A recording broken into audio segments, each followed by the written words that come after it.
안녕하세요. 김서희 세무사입니다. 오늘은 차명계좌 관련해서 말씀을 드려보겠습니다. 지난번에 영상에서 이제 과세자료 해명 제출 안내문과 관련해서 말씀을 드린 적이 있었는데, 더러 이제 사업하시는 분들 중에 이런 차명계좌 사용으로 인해서 과세자료 제출 해명 안내문을 받는 경우가 있으세요.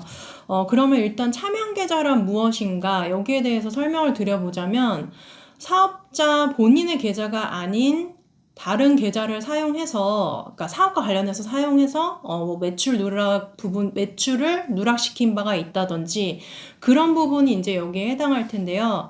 개인 사업자시라면 대표자의 계좌가 아닌 제3자의 계좌 사용한 경우가 여기에 해당을 하겠고, 그리고 법인 사업자 같은 경우라면 대표이사의 계좌를 사용한 경우도 여기에 해당을 합니다. 그러면 이렇게 차명계좌 사용으로 인해서 해명 안내문을 받으신 경우에 해당하신다면 그 계좌의 사용 내역에 대해서 소명을 해 나가셔야 되는 상황이 되는 건데, 그 사용 내역이라고 하면 입금액을 기준으로 이 입금액이 사업과 관련해서 매출 누락을 한 게 아니라는 것을 껌껌이 밝혀 나가셔야 되는 거로 이해하시면 될 것 같습니다.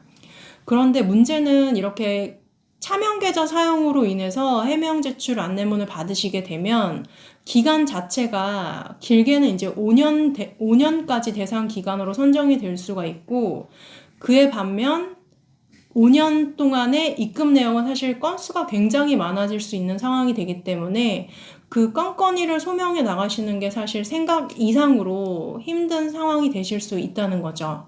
그리고 이렇게 입금액을 소명한 후에 최종적으로 매출 누락으로 확인된 금액에 대해서는 세금이 부과가 될 수 있는 상황이 되시는 건데, 이게 오랜 기간 전 거다 보니까 적게 신고한 가산세뿐만이 아니라 납부를 늦게 한 거에 대한 가산세까지 합산이 되게 돼버리면 사실 가산세 부담 자체도 만만치 않은 상황으로 되시게 됩니다.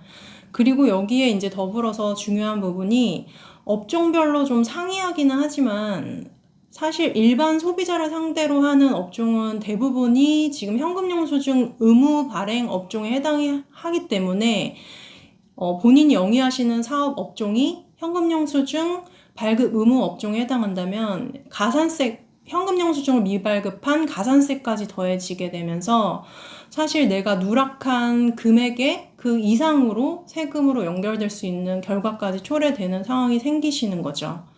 그래서 사실 지금 말씀드린 것처럼 내가 차명계좌 사용한 부분에 있어서 과세자료 해명 제출 안내문을 받았다면 이렇게 해명을 하시는 과정 자체가 쉽지 않고, 그리고 이 결과로 인해서 세금을 사실 생각했던 것보다 많이 내셔야 되는 상황이 되실 수 있으므로 이런 안내문 받으셨으면 직접 본인이 소명하시기보다는 주변의 세무사님, 대리인의 도움을 받아서 소명을 현명하게 잘 해 나가시기를 바라겠습니다. 네, 오늘 이상으로 영상 마치겠습니다. 감사합니다.